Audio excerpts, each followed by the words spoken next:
Hey guys, it's me, John Avenger, once again, and welcome to Horrorfest. Now I'm going to be reviewing all my films, all the films that I can for Horrorfest. My video is a little bit laggy. If it is, that's probably because I probably uninstalled something. But anyway, life goes on. So anyway, we're gonna start off Horrorfest with the 2001 film with the late great Paul Walker, and that is the first Joyride. Yeah.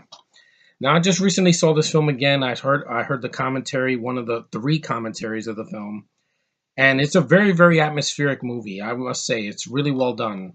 If you want to see something that's really intense with Paul Walker that doesn't have the words "Fast and the Furious" in it, this is the movie for you.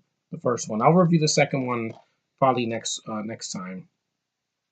But anyway, this is Joyride. Stalked by a vengeful trucker, three friends, Steve Zahn, Lily Sobieski, and Paul Walker, race for their lives in a thrilling nail biter with four mind blowing alternate endings. Well, I haven't seen the alternate endings, but basically, the two of these guys are just jerking around this guy on the CB radio, and he's like, "Oh, I'm Candy Cane" or whatever, and they pretending they're a girl, and then the guy finds out who they are on the road, so he's stalking them. It's like the movie Duel with that Steven Spielberg directed in the '70s, and basically it's a cat and mouse game. The trucker, you never see his face.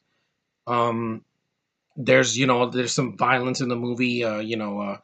And there's also nudity because there's a scene where the trucker tells Paul Walker and Steve Zahn to go into a restaurant naked and just order something, and I'm like, yeah, he tries to play these mind games with them, and it works because it's really well done. It's atmospheric. It's creepy. Yes, and I know you don't have to tell me in the comment section. I know that J.J. Abrams produced this movie. Okay, I'm not gonna give him the finger again. I hate that guy. I already given enough of credit for that.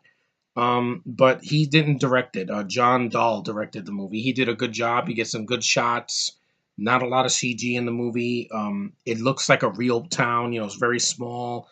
It's isolated. It's not. There's no like high tech equipment in the movie. And the film's only 96 minutes long, so it's not an ordeal to get through. Um, there's a lot of like tension in the movie. There's a scene where he's talking to Steve Zahn and they're freaking out because like, oh my god, we're caught. What we're gonna do? And they nearly get run over by the trucker, and it's just really creepy because something like this can actually happen. And there's nobody to help them. Luby Sobieski, she's probably the weakest part of the movie because she barely acts anymore. She retired because she's like, oh, I don't get roles anymore because like I don't want to do trash. I'm like, well, you did in the name of the king, Lily Sobieski, so you have done some crap.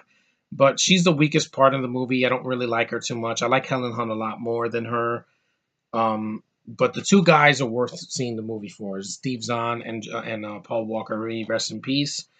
Because they carry the film because they're the two leads. They have problems. They're as normal as as a human being can get. And when they come across this trucker, they're scared out of their minds, and you buy it wholesale. And the film is worth your time. If you haven't seen this movie, it's perfect for Halloween. It's not there's no monsters in it or creatures, but it's a trucker that wants to kill, so that counts as horror to me. And I also recommend the sequel, which I'm going to review someday. It doesn't have the same cast, but I did like it, and I'll say why. Um, but the film, yeah, it's well done. It still holds up. It's 16 years old, and it still looks just as good as it did back in 2001. And it's really creepy.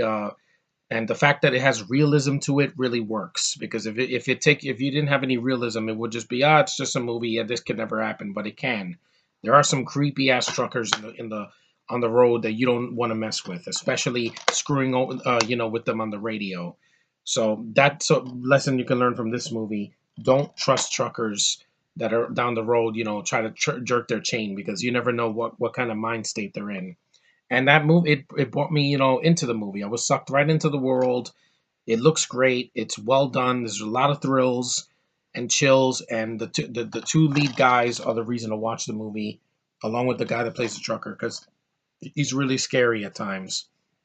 So that's my first review of Joyride. It's a well done movie with Paul Walker. That he was always in movies with a lot of cars, and that's kind of sad because it was his it was his fate was sealed because of that. But he gave us a lot of good work, and this is one of them.